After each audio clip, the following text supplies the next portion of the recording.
Welcome back to part 2 of this very special Solocast. If you heard us on part 1, we honored our ancestors.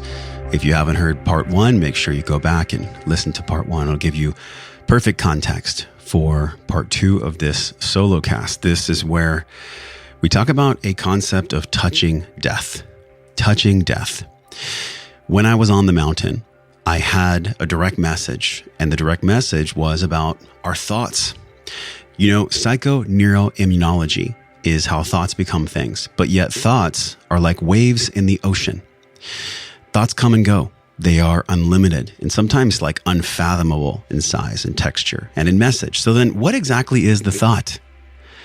You know, when I did this 4-day water fast up on the mountain for the 10-day Native American Vision Quest, the bridge between reality, the bridge between the underworld, the creepy crawlies, the bugs, the animals, and here, the 3D reality becomes so very thin, so very thin. So I took in this message. What makes a thought true instead of a thought being static and noise? And how do I make truth about a signal instead of the noise? How do I disconnect from the quantum, the collective field of thoughts and how those thoughts becomes things? Well, I believe that the only thing that makes a thought true is my soul's attention poured into it. And on top of that, the emotions that I experience after I attach to that thought. Now, this is huge. The only thing that makes any of our thoughts true is the attention that I pour into the thought, and then also the emotion that I experience after I attach to that thought. So that is for all of us, the understanding of what makes a thought true. And how do those thoughts completely control, subconsciously, how I show up in the world, with my heart open or with my heart closed? So I can be thankful. And this is the lesson that I want to share with you.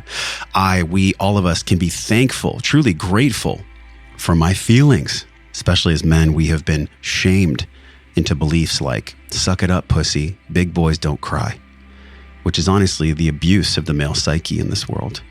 This connection to a belief that emotions should not be felt. Emotions need to be pushed down. Emotions are not to be shown, especially by men.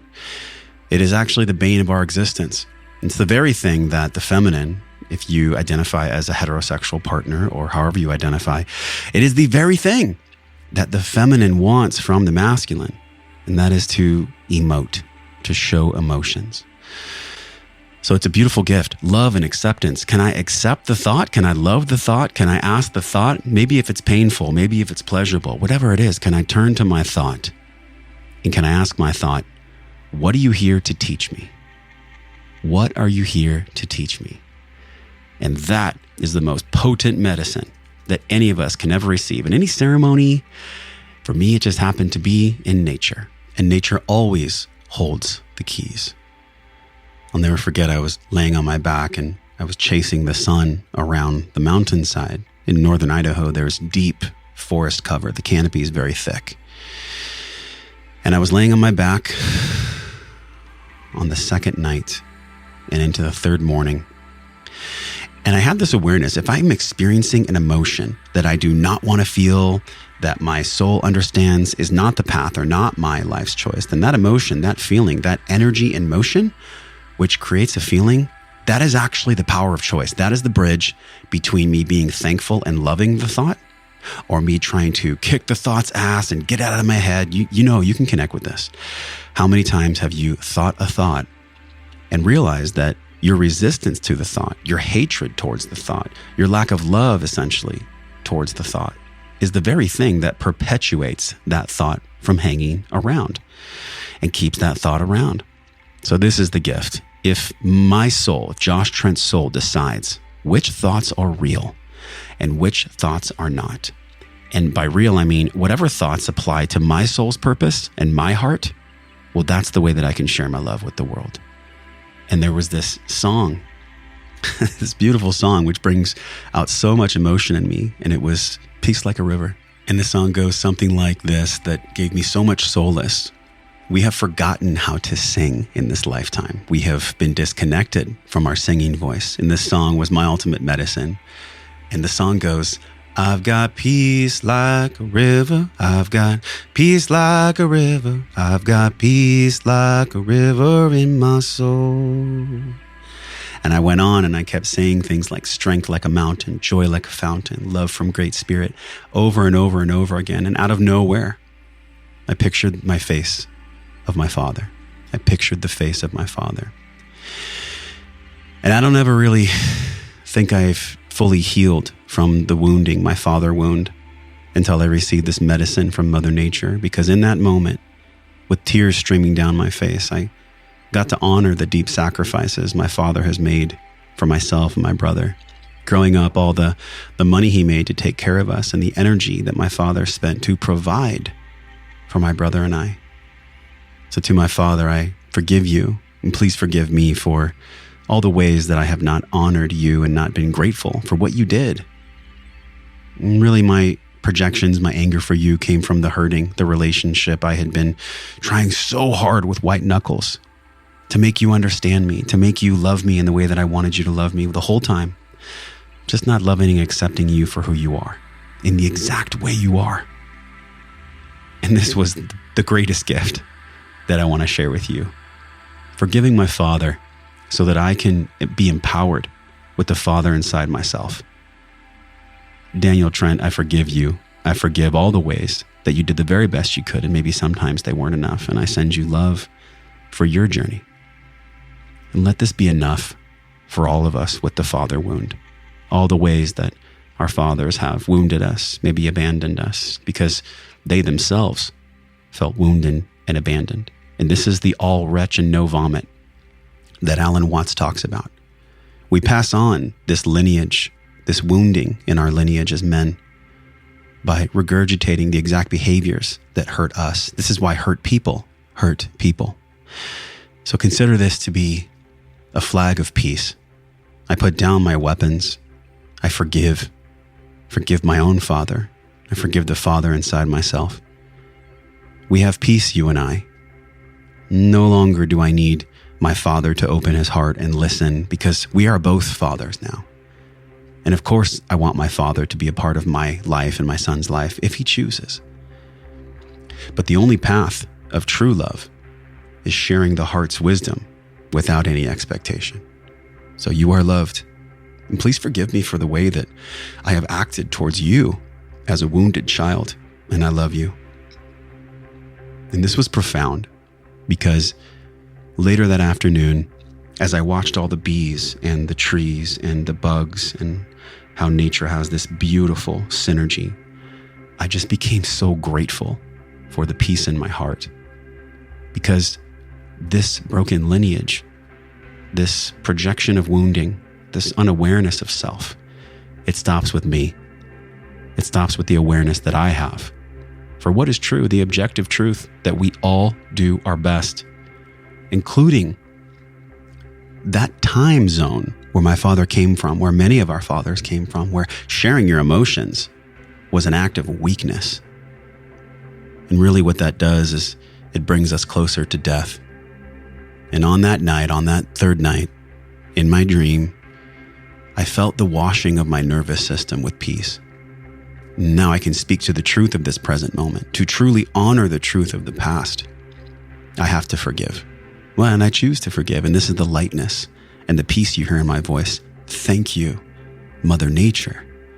Thank you, Mother Nature, for your wisdom, this gift of awareness and the peace and power you have given me, washing my blood and my nervous system with the truth. Aho, Great Spirit. So I have a wellness podcast. And hatred, resentment, bitterness is the poison that makes me feel unwell. And currently in my life, at this vision quest, I came to this radical cul-de-sac of awareness where I am experiencing unwellness. I had to get sick from the system itself. I had to get sick from society itself so that I know what it truly feels like to be a human in our world. And I definitely became sick, pushing the throttle down all the way to the floor, looking back. If I could have trusted Great Spirit and been in dialogue with our Mother Earth, I just wonder, could I have achieved a level of success without sacrificing my health? This is how I choose to move forward. I finally know now what the discovery of loving awareness truly is. It's not some social media meme or something Ram Dass or Rumi once said. Loving awareness truly is observing all that is. The joy, the hate, the fear, the ecstasy, shame, guilt, sadness, all of it. All the colors and the palette of emotions and experiences that we as human beings witness. And I feel that I have unlocked one of these secret keys that I want to share with you. And this is to truly, capital T, to truly observe, to observe in truth, knowing that all emotions, feelings, thoughts, and beliefs, they are rising to the surface to be loved. And I know it sounds reductionistic, but all there is love. And the truth is, God is love. Even the word evil, which is love, right? Evil is love because evil is live, spelled backwards, which Paul Chek and Dr. Vernon Wolf have shared. So even the evil in my life that I have experienced within myself and others is love, because evil backwards is to live. I experienced so much sadness that day, like in this washing and this letting go of forgiveness, because when you rip a tree out of the ground, whether it's emotional, physical, or spiritual, some of the roots are going to break. I had to go through all the porn scenes that I had watched, all the women that I had sex with that I didn't love, and sit down young Josh at 13, the one that was screaming at me to stop. And next to him was my son, Nova. And I turned to him and I said, when you're angry, let yourself be angry. When you hold on to your anger or your resentment, it's like heating up water on the stove. When you boil water on the stove, it will bubble. But the bubbles have to rise and pop and come out. Now, you may not know, young Josh and young Nova, when these bubbles are coming out. You may be with friends or family or even playing. So it's very important that you allow yourself to feel your anger. And you know what? Your anger is always safe with me. Your anger is always welcome here. Because what happens with unchecked anger is that you will be angry at people and you don't know why. Because that anger is really subconsciously wanting to express itself. But if you don't allow yourself to feel it, and this is the key, this is the lesson, when we do not experience the permission to feel our anger, that anger comes out sideways towards others that we care about, that we really don't want to hurt, but we do because of unchecked anger, because it's so uncomfortable to feel. And on this third night, I see life through a new lens. With forgiveness for self, with the letting go of resentment, with the understanding that we are all victims of intellectualization, which is another Solocast that I actually recorded up on the mountain after the quest, feeling into this prayer for really disempowerment. For many years, I had been curious and even neurotic at times if I had been like sexually abused as a child. And I asked Great Spirit, with all this forgiveness and all the pain that I'd gone through, with an open heart, has it ever happened? Have I ever been sexually abused? And in the stillness, this was the gift. I was able to see that my question actually came from me trying to hide from the responsibility of my life choices. In other words, shame and blame as a reason for my pain and misfortune. I went through a full inventory of everything I'd done, and Great Spirit said to me, "It is yours, no others." And I flashed to my early porn memories, connecting the dots when pornography first entered my life, VHS and DVDs and internet, starting at about 13 years old. And I turned to my young self and my son in the forest as the sun was setting, and I said, "Your sex energy is your fire. Never let anyone steal your fire. Only ever choose to give your fire to people that you love and that you want to share your life with." Because when it comes to sex energy, if you're using pornography, if you're using your sex energy to divide and conquer, then you are disassociated from self. That is where addiction truly comes from. And this is for all of us a lesson when it comes to sex energy. Here's how you know if you're using pornography too much or if it's become a tool of disassociation and addiction. If the real thing, if a man having sex with a woman, if it scares you and you find comfort in the fake, in the screen, well, you know that you are now in a path of disassociation and potential addiction. So the wisdom of the heart is really what is all calling us forward. Life in the 3D world seems to be this consistent reminder for all of us to slow down in order to hear the wisdom of the heart. And sometimes the wisdom of the heart points to the masks that we wear. And the biggest mask that I wear, is having to have everything all together, having to have the perfect thing to say at the right time and have all my shit together. And it's just all bullshit. It's not reality. We never have to be perfect. We never have to have the perfect thing to say. And that is a massive gift for all of us to look at the masks that we wear and really being ourselves, unlocking being ourselves in a current moment. Can we just let that be enough? That is the path to be yourself in every current moment and not feel that you have to be perfect, have it all together. There is forgiveness there. There is peace there. And when there is peace, power can be trusted. That is the ultimate lesson when it comes to peace, because we are all searching for peace inside self, yet people try to find peace by first getting power. But you cannot have power as the precursor to peace. It works the other way around. So where do these thoughts come from? All these thoughts that I've been sharing with you and all these thoughts that we experience. Well, if I had to make an intelligent observation, I believe that thoughts come from a culminated library of my own experiences, things that I've seen, things that I've thought before, and also the collective field, the quantum, where there might just be thoughts emanating around vibrationally, electronically, literally. And then I also think in some experiences, when there's the piercing of the 3D world by the 4 and sometimes extraterrestrial 5, I do believe different beings come in and implant thoughts into people. So how do we make sense of this? How do we make sense of why thoughts are there, and how do we learn how to love the thought? I want to share this that was given to me by a mentor and a friend, Paul Chek, when I received an entity after a terrible ayahuasca session that took me almost 18 months to clear. The beginning of my healing came with this prayer. So for any of us, if you ever have a thought that is intrusive, say this prayer. By the power of God invested in me, if you are not here to teach me something, to teach me how to get closer to love, then I ask you to leave right now. And I send you love for the journey. You are not allowed in my inner sanctum. And if you try to force yourself in my inner sanctum, you will be stuck in purgatory forever. I do not fear you, and I ask you to leave. And this is the key. I send you love for the journey. Now be gone. And feel the peace in that. Feel the peace in not fighting or being angry at your thought. Turning to your thought, or as Dr. Vernon Wolf says, your holodyne, and giving it the permission to let go. These thoughts that come, just like high-low pressure, sodium, potassium, chaos and order. Chaos is always seeking order. Fear is always seeking love. Thoughts that cause constriction, they are guideposts. They are guideposts to what is needed and what is being called for attention in our psyche. And 2 years ago, Paul said to me in his home that came so viscerally when I was on the mountain, and it really wells up a knot in my throat right now with my son on the way. He said, once I learn how to parent the child inside of me, the universe will put one in my arms. And I'm just so grateful. I'm so grateful because the ego is not the enemy. The ego is the amigo.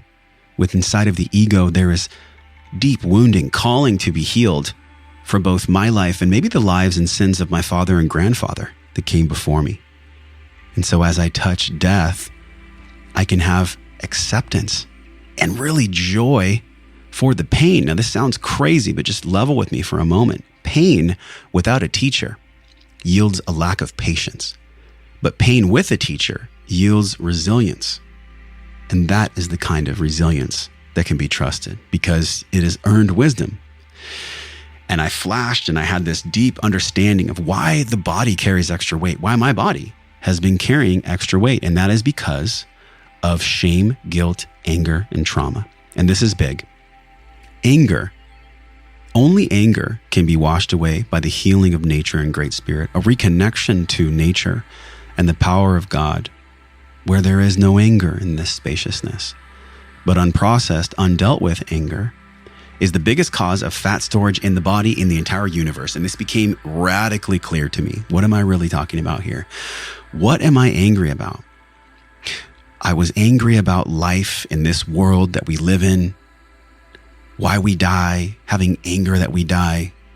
But here's the reality. We are all going to die. And there is so much peace in that. There is peace in the understanding that life is finite. We are infinite beings, but the life we chose to live here is finite.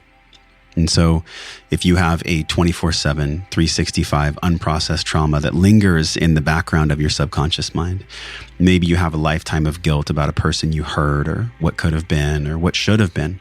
Or maybe you have trauma that's very deep. Maybe it's sexual or physical or emotional trauma and you're working on it. This is also the time that the body can put on extra weight because trauma is coming up and it is fuel to be burned away.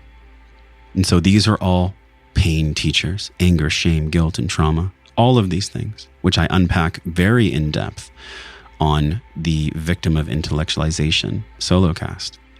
Pain without a teacher yields a lack of patience, but pain with a teacher yields resilience. And that is resilience that can be trusted. So when the pain arrives, turn to the pain, ask the pain, what are you here to teach me? What are you here to teach me? And then go right to it. Because in that situation, you can really understand and embody the resilience that life is calling you to bring. And that is the lesson. That is the ultimate lesson of this vision quest. To understand that anger, shame, guilt, and trauma, they all feed the fire of not being loved, fear of being broke, fear of being hurt, fear of being wrong, fear of fill in the blank. But what does fear want? Fear wants love. Fear always wants love. Look at the laws of science and the laws of nature and gravity and high-low pressure, and understand that shame and guilt and trauma and anger, they simply want love. And so as we close, which there'll be many more solocasts, maybe a few more, honestly, because the wisdom is still going to come. As we close, let's feel the anger about what maybe the collective is feeling, the mask wearing, the COVID, because below that anger, it's sadness. The sadness of how could you, why did you, how could this be, why God, why? Below the anger and sadness, sometimes sadness has to be woken up by anger. And so we do here our work on planet Earth, in these physical bodies, in these 3D realms. And we do our loving best to share our true experiences for one another and have the courage to be honest with one another.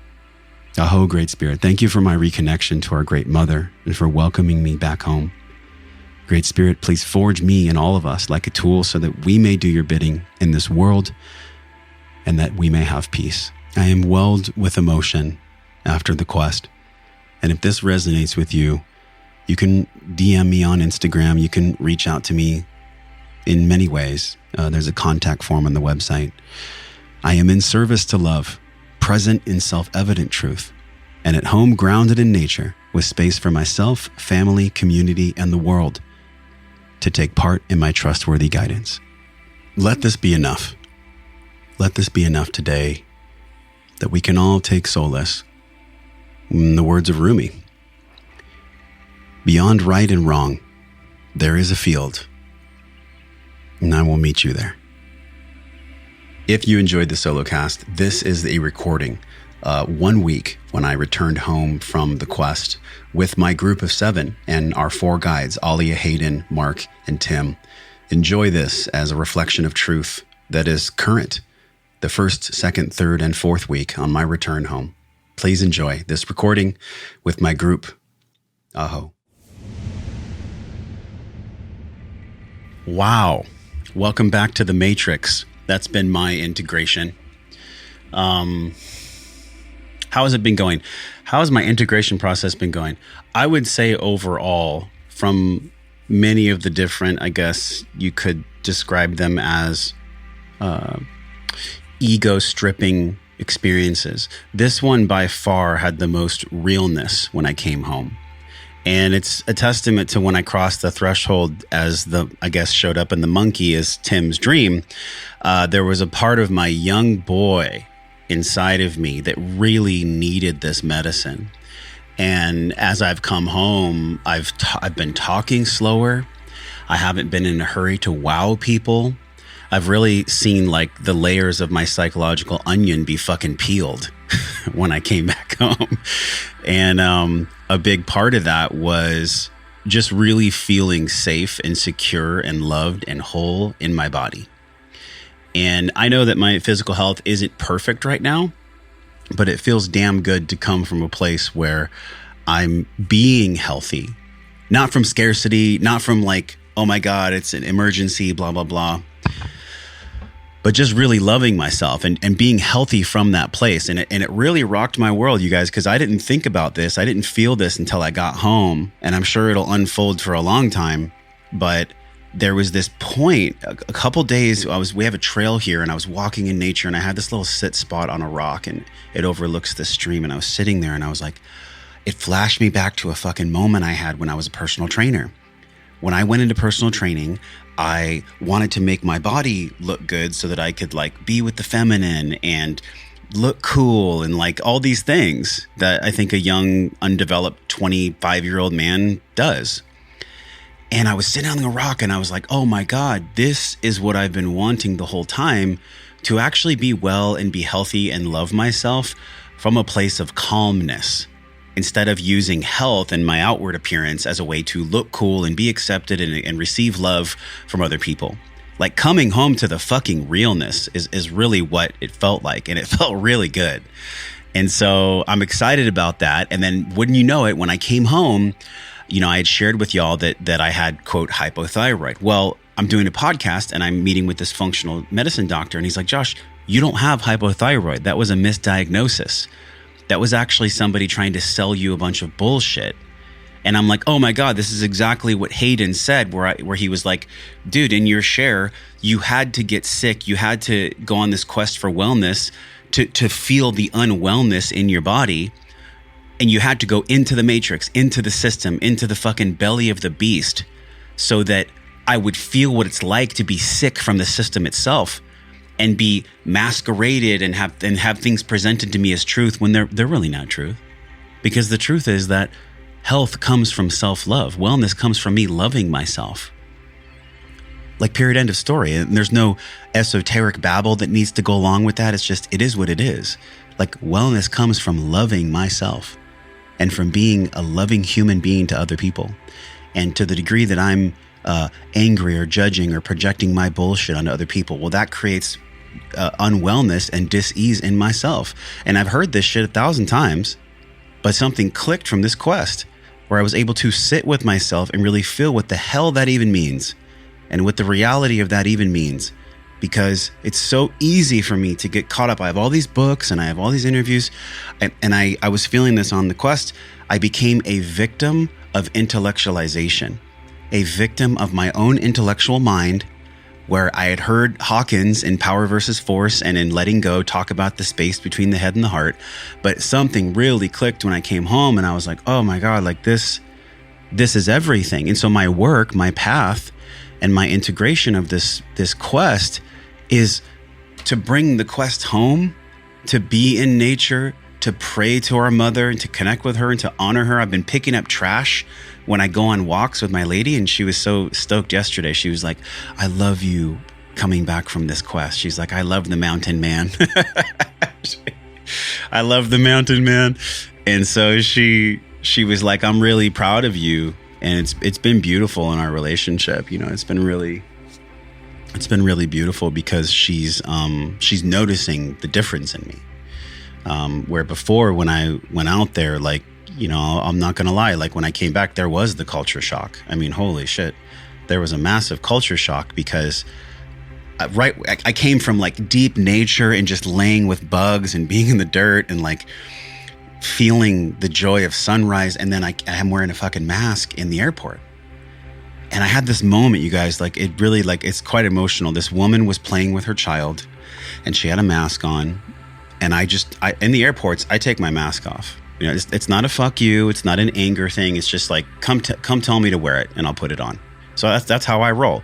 And I had my mask off, and I had my mask off the entire time. And I'm sitting there and I'm talking to this woman about her baby. And I told her my son's coming, and she was like, oh, you know, it's so beautiful. She's like, I wish I could take my mask off and play with my child. And I just calmly took a breath and I looked right at her and I said, you can take it off right now.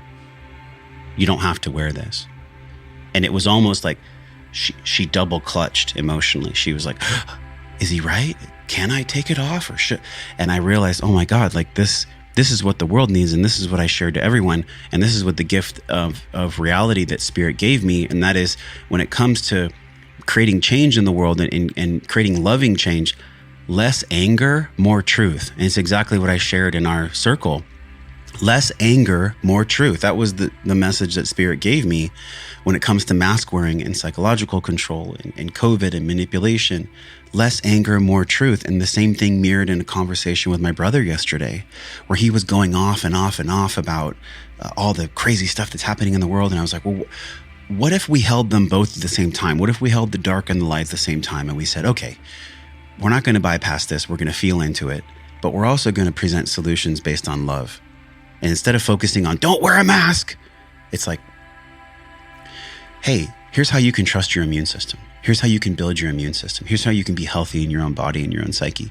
That's the direction I want to go. And I realized I became, to go full circle, my integration, my culture shock is just the reality that I had become a victim of my own intellectualization, where I would intellectualize everything fucking to death. I just intellectualize everything to death. So I've been feeling it all. I've been feeling the deep sadness, feeling the pain. And when I looked into that mother's eyes in the airport, just how controlled she is. And she's just a mirror of the millions of people in our country that are being controlled. And it makes me, honestly, you guys, it makes me want to go out with a spear like our ancestors did and just start stabbing people. It makes me want to go to fucking war. And that's not gonna do anything. It's not gonna do anything. You know, if it comes down to that in the future, I'm sure we'll all be on the front lines together. But it's not. I think we're in a different kind of war. I think we're in a war of consciousness, where, you know, my grandfather went to World War II and he actually had to kill people. You know, can you guys fucking imagine what that would feel like? I mean, can you imagine what it would feel like to have to kill people to be free? How fucking crazy that would be. So just feeling into that, and we don't have to do that. Like, we can choose something different. We can fight for what we believe in from love, not from violence and not from anger. And just feeling into all that, you guys, you know, just feeling into the real nobility and the real power in being at peace. Is one of the things I wrote to Tim and Mark before we started, is like, hey, it's like, I'm going out here for my birthday. Like, may peace and power be the result. That was my quick mantra, my prayer. I want peace and I want power, because that can be trusted. And so that's the meaning I've been making. Mystery has been talking to me in dreams, profoundly so. And I guess there's a part of my heart that's honestly missing. It sounds crazy. Missing the darkness and missing being out there, and just knowing that every year I will be doing this from now on, because talk about the ultimate spiritual check-in. Talk about the ultimate fucking check-in for who you are. I think as far as support, I could use support in sharing the podcast. You know, if these messages align, and one of the things is having shorter episodes, like 5, 10, 15-minute episodes that are easier for people to listen to, that don't take an hour of people's time, and still delivering potent medicine in that short time. So I can request support on that. My experience of the Vision Quest has woven its way into my day-to-day life. It's been really strong in my connection to nature and just loving where I live. It could definitely be stronger in the fact where I had this vision of like taking my son out, you know, those baby carriers. I think they're called like Baby Bjorn or something. So taking my son out, and I had this vision of having a guide teach us how to live from the land, like, you know, which plants are safe and which plants are not. And here's how you do the fire like Jesse did, and just really wanting that here. So trying to find someone here in Austin where we can learn about how to live off the land, you know, how to survive basically. So that's it. I'm feeling all the things, you guys. I'm feeling all the emotions that are in the dark bucket, and I'm feeling all the emotions that are in the light bucket too. I'm just kind of like, whoa, it's been intense. I've been living to my commitments, and I haven't felt the call to have the conversation of healing with my father yet, because the father in me is like, it's not time. It's not time. So what's beautiful is that I did the healing with him up there on the hill. And so I don't need to run to go heal with my father, because I've already healed that. Like there's a part of me that's already touched the compassion and the forgiveness that I have in him. So if that's meant to be in the future, it will be. Aho.